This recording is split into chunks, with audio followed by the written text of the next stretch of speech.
you'll find, and again, different people, slightly different angles, but they'll really pop out, and you'll be able to feel them even if you're using your elbow. It's quite distinctive. Yeah. Same with root fem and stuff at the front. Like, it is quite, in this position, really easy to find. But again, you can do the detachment, especially like your root fem and that from here and sinking in this way. I don't like it purely because it's very thummy. It's actually not as comfortable either. No. It's actually more comfortable to use your elbow. And you can't, well, I haven't figured out an easy way to move the leg in this position. Whereas in that position, like I said, I can rest it on myself, which takes off, especially if you use a bigger person, if you rest it on your own hip to kind of trap that foot, it takes a lot of the weight out of what you're actually holding in your arm. Most of the weight ends up coming kind of into your hip, and it is actually really easy. I can even do it now, which is, saying something. So yeah, but so practice trying to control that leg. It is very beneficial. We don't even need this. QL is the same. Obviously you've got, it's like right here. So again, quite easy to find. You can use your elbow depending on the size of the person though. I generally don't. And in this position, I would actually generally start with like a stretch. So I would get, so if you hold, have you done something with this arm? You hold on to that top of the table. You can actually do a really nice, you might lose those pillows again. I'm going to drop the sleeve backwards here for me, and then off the edge of the table. If they're comfortable, right, in the position, you can actually apply traction on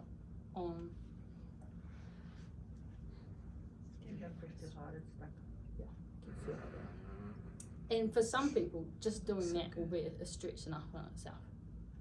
But you can apply more if you feel like you want to or you need to.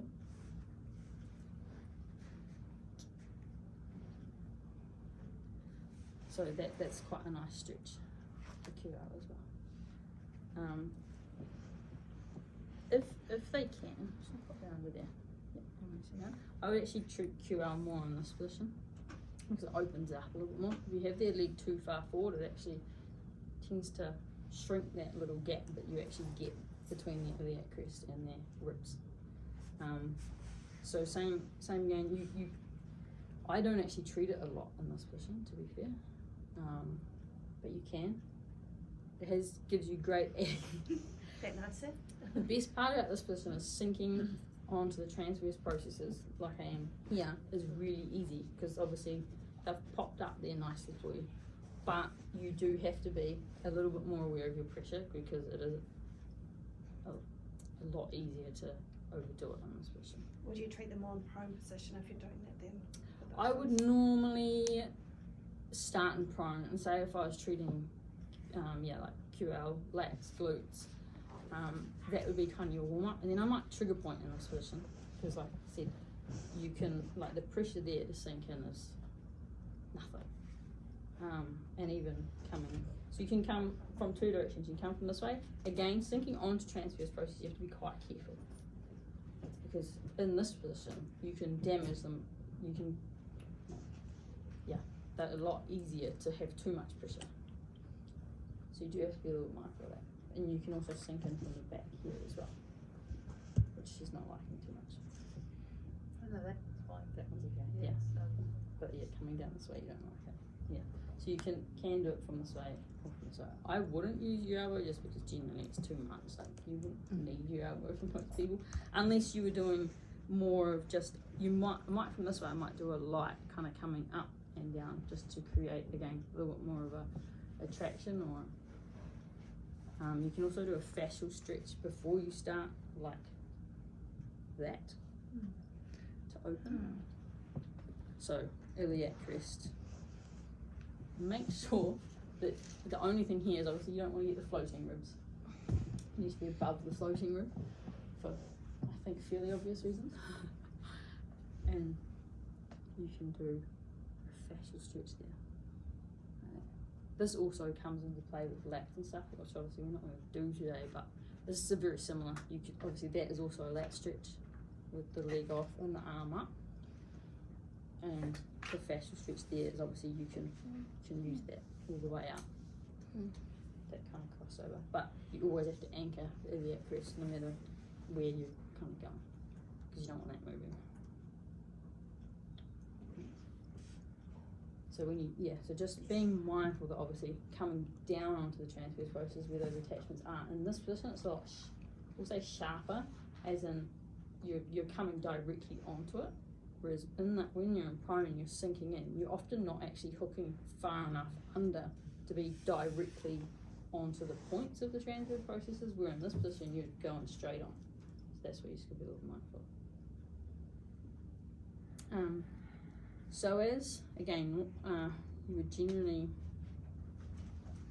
expose the abdomen in this position, but I won't for now. Okay.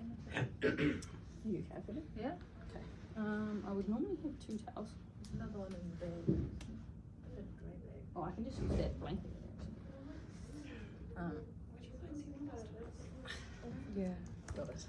He's supposed to be making a YouTube channel. Oh, this is massive.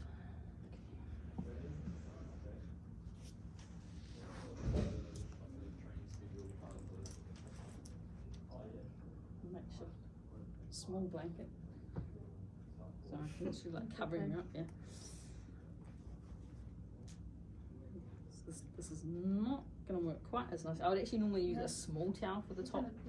I've got a sports bra on. Oh, you yeah. Normally I would just use like a hand towel or something for this top section, or like a smaller towel, because it gets really annoying, really bulky. It's in the way, yeah.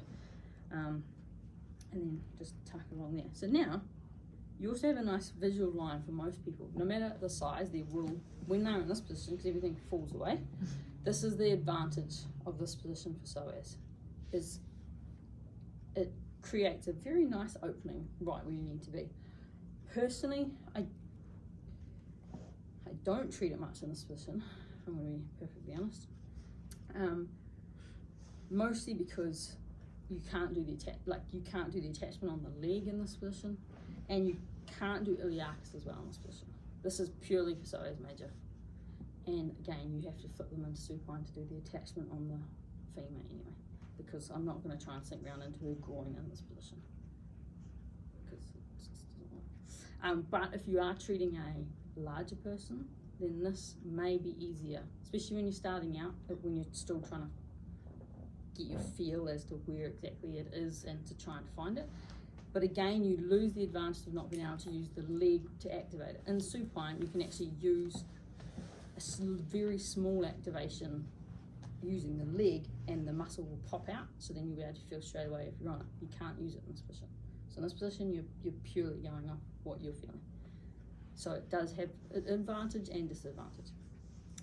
Basically from here though, where that nice line is on her abdomen there, is where you're sinking in. So, attachments for psoas, while we're here, what is it? Where does it sit? That's on, hold on, T12 down to L4, and then, is that right? No. No. So it's 3. And L3, L4, L5. Yes. And then Some people will start at L2. But mostly L3, L4, L5 is the main muscle belly. Some will have an attachment on L2, but it'll be the very upper, and it depends on the person really. But the main belly of it, L3, L4, L5, and then attaches the lesser tubercle, trochanter, tubercle, I think it's tubercle, on the femur.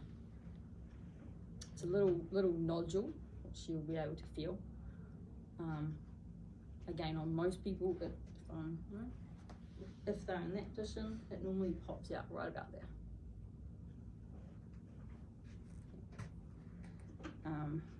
But from here, not too cold, maybe a little cold. You're like, oh, maybe that cold. Where that line is there for her. And again, in this position, you're more sinking onto the lateral aspect of it. It's a little bit harder to get the main belly from the front, which is what you'd get if you're in supine. From here, because again, don't forget when they're in side lying, the rib in side lying is actually quite a good guide for the top of it, just because of the position it puts the rib cage in. So for her and their belly button, normally it's just below the belly button. So if you come in line with the belly button and ribs in this angle here, you'll want to start kind of just below that line. So it's actually a lot lower than what most people think it is as well. You don't want to be trying to find it up above the belly button, because it won't be there. It's always below the belly button, no matter the size of the person. It's always below.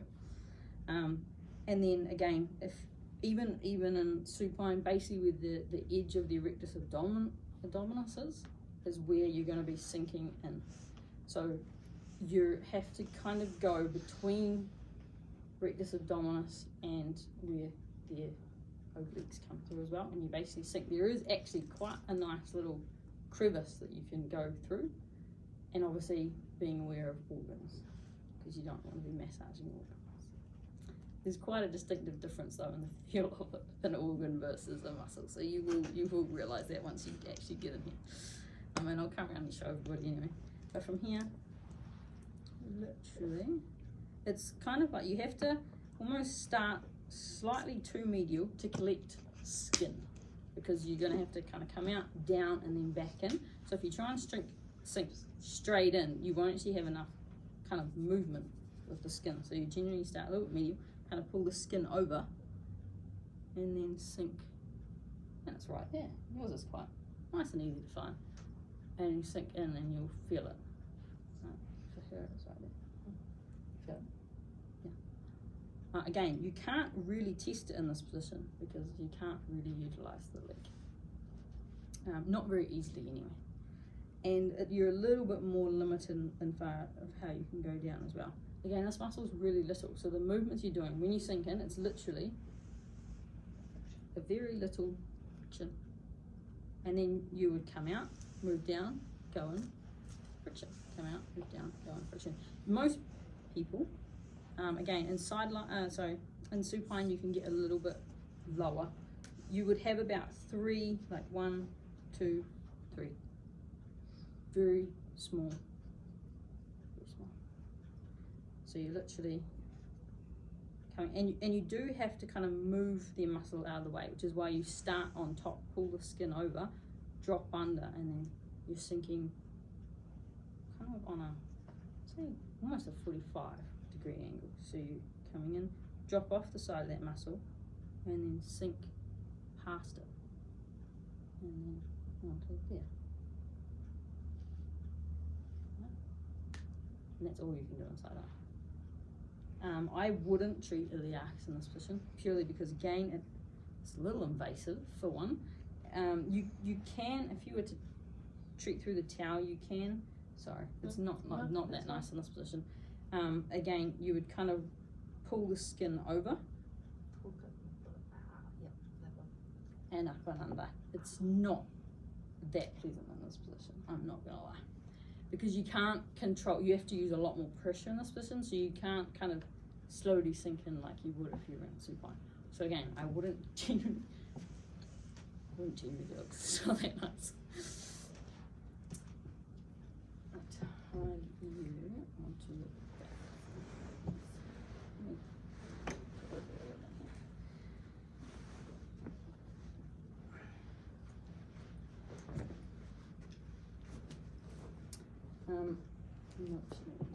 Do you want it under the other leg or you want to decide? Cool, won't bother. Again, I would normally use like a smaller towel up here. You just happy if we just use your shirt for today. You do want that nice and low, as low as you can comfortably kind of have it. The leg, I actually like to have it in the same position as you would for adductors. Have it like this. Why would I like it like that? Why would you put it like that? Because it stretches out so it shortens it actually. Shortens it. If you think attachments for her without actually finding it, it's about here. right? Because it flexes and it actually rotates as well. It's not, the rotation is not its main action, but it does assist.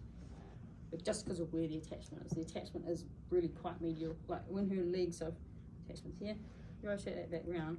Sorry, this is going to be a little bit invasive, but essentially, if she relaxes her leg out there, her attachment is here.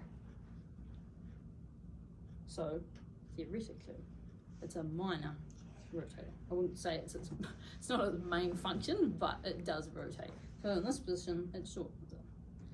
So again, you'd be below the belly button.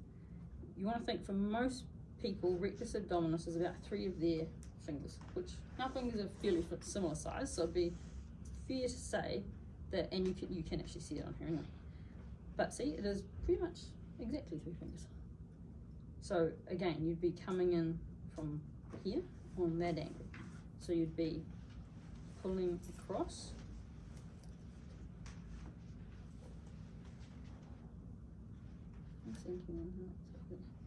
And in this position, you can get, if you're struggling to find it, you can get them to very, very lightly push up there, alright, and you can feel it moving under your fingers. It'll just pop up a little bit, right down. Okay, never get them to activate too strongly, and never get them to hold it. So if you're struggling to find it, just go push up and relax. Under my finger anyway, but then you'd move a little bit, push up, relax until you found it. And it will literally just pop up under your fingers. Again, a lot less pressure than what you probably think you need. Nails have to be short for this muscle, because even with, I've got no nails, you're still gonna leave nail marks on them. And you wanna try and use kind of more the flat point of your fingers. You're coming in like that. I was a little bit too naily before, so that you're kind of sinking on with the flats of your the pad of your finger there versus using literally using your nails. Yeah. And then you'd work your way down, and then I'd treat the attachment as well. Again, it's just a friction on the attachment, and you can generalizing, but similar to finding your adductor, it's actually right on that line that you can see in most people's leg, and it's normally about, okay, generalizing, their fingers, it's normally about 2 fingers down. If you're struggling to find it, start a little bit lower and kind of sink up. Relax. It's right there. It'll be painful. And you can feel it again. It's like a little, kind of similar to how when we did the glutes and you were coming around and there was that little dip. This is the opposite. It's a little ridge. And as you come up that line, you'll hit it and you'll feel it. It'll just be this little ridge, little bump that sticks out. And again, in this position, because the muscles tend to fall away, no matter the size of the person, you can find it fairly easily. If you follow that line, you'll hit it. And again, I said about approximately 2 of their fingers down from their crease line, like, you know, the undie line, essentially. And that is so, in a very, very brief. You don't generally tend to use active or like movement for this muscle, purely because, well, one, you know, you're trying to go around organs and stuff anyway, but also muscle contractions. In this, most people can't do a 5% muscle contraction, and they end up tensing their whole trunk and abdomen. And if they tense too much, you don't want them laughing, coughing, or anything like that, because their rectus abdominis and obliques will push you out, and you will feel it. If somebody laughs or coughs, you can actually do that, get them to cough, it'll be like boom, and it'll push you straight out. So any kind of trying to do active ones for this is really difficult, because they activate everything and then you are pushed out. So mostly it is all passive. And again, it's actually quite a big, strong muscle, but in relative terms and how you're treating it, don't forget it is only, a singular 2-finger strip down. It's not that big of a muscle, not compared to like your quads or something like that. So you would, I might go top to bottom 2 or 3 times with the little movements, and I might go in and do kind of 3 to 6 little frictions, come out, move down, 3 to 6, 2 to 6, and I may do that 2 to 3 times, and that would be it. And then attachment here. That's that muscle done. So it's very, it's a very quick muscle to treat generally. Even if you, the thing that will take you the most time is trigger points. Trigger point referrals tend to take a lot longer to back off. Partially because you can't actually really do any warm up or stripping stuff, but because it's in their abdomen, the muscle is kind of warm all the time anyway. There's a lot of blood flow and everything through the abdomen. You can warm it up a little bit with abdominal massage. Have you guys done abdominal massage? No. Okay. I'll go through abdominal massage while I'm here. Abdominal massage, really quite simple. There's not a whole lot to it. It is good for digestion, as long as you remember which way to go. You don't want to back them up by going the wrong way. Clockwise. Yes. So I don't know why, I always seem to treat it on the side of the table. That's why. I think I have it from lymphatics, because you always stand on the side of the table for lymphatics. Because of the direction of your hands. Another story. But so I just think it's habit. I always stand on this side. It is literally as simple as most of it is a circular, you can use wax obviously, I'm just rubbing her skin at the moment, but essentially it is circular movements around the belly button. You can do it however you like. You can do, kind of more designated to up or low. You can actually do similar to the back where you do a ringing kind of crossover, but again it is still in that direction, right? And it's very light, very superficial, because obviously you don't actually really want to massage their organs. You can, it's kind of more lymphatic technique, but you can actually do like gentle little kind of scooping motions, which again, constipation, things like that. If you do that around, because you're basically following the large intestine in that kind of triangle shape. If they have constipation or things like that, that type of like little scooping, little scooping motions like that is actually really quite beneficial for constipation. And actually any abdominal massages. Some of my clients, if they have problems with that, I'll get them to do it themselves. They can do this themselves. So you can kind of use this as a warm-up or a flush for psoas as well. Just that gentle kind of circular or scooping, kind of ringing. But again, it's kind of more like a triangular ringing than a straight up and down like you would on the back. It does actually have to follow.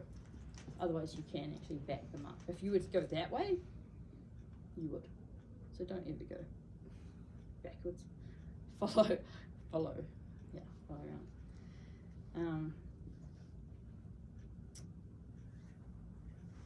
That's really about it. There's nothing that complicated about it. As long as you go the right direction, you can kind of use whatever you like. We do use that too before we do diaphragm, which is the next week or the week after coming up. But that's how we warm up for diaphragm as well. So you can do that. Yeah. There is 2 trigger points that you can do on the midline if you're doing abdominal massage, which are really good for endometriosis actually. And they're, again, their fingers, genuinely 2 below the belly button. Isn't too bad. Isn't too bad. There's genuinely one there, so about 2 below, and then another, so it'll be 4. So mid belly. There's also another one on some people. Oh yeah, that one's a little bit more. Yeah. Sorry. Yeah. So generally about 2 and 4 fingers. There'll be. Not everybody will feel both. If you have somebody with endometriosis or that has had any abdominal surgery, these 2 will be quite nasty. So be a little bit mindful.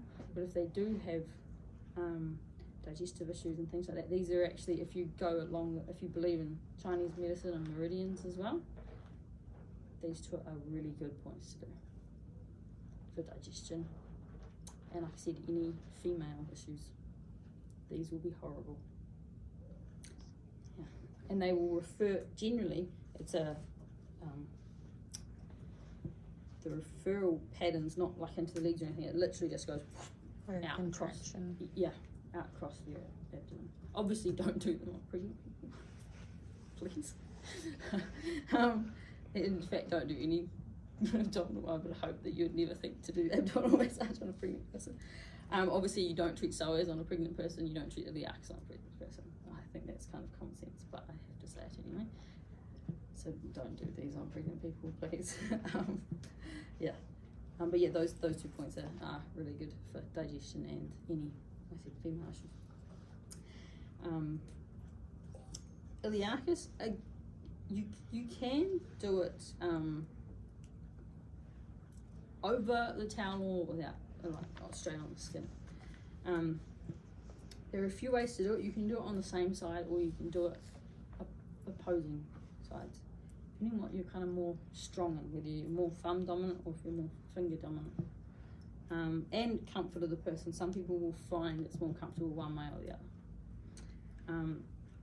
Again, you can't really warm this muscle up. Sometimes you get people used to it. The scooping that you would do for abdominal massage, I would just bring it slightly more laterally and come around. You do actually have a ligament as well coming down here, and you can kind of warm it up or make it feel a little bit nicer, get them a little bit used to the thought of you kind of hooking in there. Okay, you don't know. By just literally kind of doing like little strips up there. If you're on the same side, you can't use your thumbs. Don't try and go that way, you have to scoop in this way. Same sort of thing is that you need to actually get skin to be able to sink it. So I come from off the hip bone. You're gonna pull the skin back and sink up against the bone. You don't want to be too far out because you'll hit organ. You actually have to try and slide around. Most people you won't get in that deeply, especially not in the first session. Some you might even only have an intention of going in, and that'll be enough. So some people, even just doing that would be enough. So just getting the skin and coming back onto the very, very top of here, and that would be enough. Some people, she's got a little bit of space. You can, a little bit there. You can sink down a tiny little bit, not a huge amount though. If you've treated it a few times, you can sometimes get your first kind of 2. But that would be someone who's had a lot of massage. Most people you'd struggle to even get the tips of your fingers there. Yeah, I like it at the moment. From the other side, some people find this more comfortable, and if you've got strong thumbs, then it's quite easy. It's the same kind of principle. You come over the edge of it and sink back. You can do it with a flat thumb and support your thumb like that. It's a little bit stronger, or you can do it with the tips of your thumbs. That's like way worse. Mm-hmm. Yeah. Kind of depends if you want to be leaning over the table or not. I don't want to be right now, so I would be doing it this way. But if you're stronger that way, some people find, because you can kind of use your body weight, that way is easier. But you do have to just be mindful that you don't, like I've got double jointed thumbs, so I wouldn't want to be doing it like that. It's not really good for my thumb. You have to be able to hold your thumb nice and strong. So I don't actually like doing it that way purely because my thumbs do that straight away if I'm not careful. So I would have to do it that way if I was to use my thumbs, which again is a little bit more kind of pointy than if I was to use all of my fingers nicely together.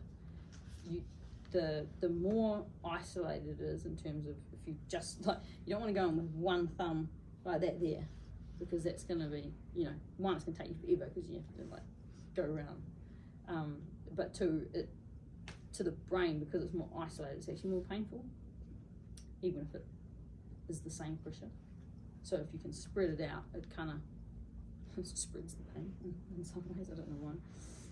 It's kind of like the gate theory. The more you can touch them, the more it disrupts the pain signals, because pressure moves your signals for pressure, as in like just a touch on the skin, go faster to the brain than pain.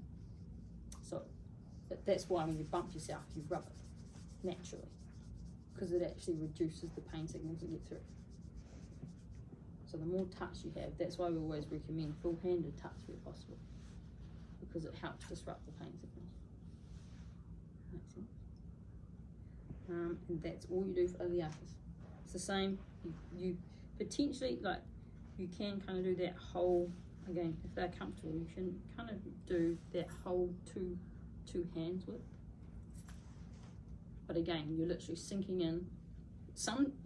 Again, for her, especially on that side, I would sink in and just hold it. I wouldn't even bother trying to friction it, because she's not gonna like it. She's not had enough work in there to be able to do that. So the first session, that might be all you do. Sink in, do one hold, come out. That's it. If it's referring, like if you've hit a referral point, then obviously that's slightly different. You do have to fully release it. And even if it wasn't referring, I'd wait for the pain or pressure to back right off till it's comfortable to come out. If it had backed right off and they were comfortable, I then might add some friction before I come out. But I wouldn't go in and then be like, that's really painful, and they go, okay, cool, I'm gonna friction it. What that means. Yeah, so you do have to tailor a little bit to your client. But you're not going to be using the same techniques we did last week. That is literally all you do in this area. And again, you have to sink onto the bone, because there is organs right there. So if from here you were to go straight down, you're not going to be on the muscle for one, and you're going to be massaging intestines, which is not what we want. So you have to scoop back towards yourself, or scoop in. You need to be able to feel that you're on the bone, because it literally sits right on the bone. It's a very thin muscle, very small muscle. Yeah. But there will be lots of trigger points in there, and they will be nasty. Same with psoas. Some people, you'll literally, you might do your 3 spots and there'll be 3 referrals.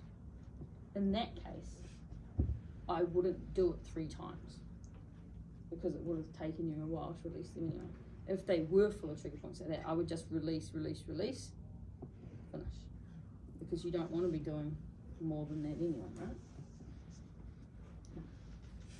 So these are the only ones that are quite, anything in here, same with diaphragm, when we get to diaphragm, it again is quite different, because essentially diaphragm is exactly the same as what you're doing with these ones. You're not going to be doing any stripping, you're not going to be doing any active stretching or anything like that. Not on the splits anyway. Obviously you can't stretch them, but we don't do it with stripping. Okay. That's all I can think of now. So how about we get you guys all on the table and try to feel it and find it. Again, don't try and treat it properly today, because we only have till 11:30, so you've got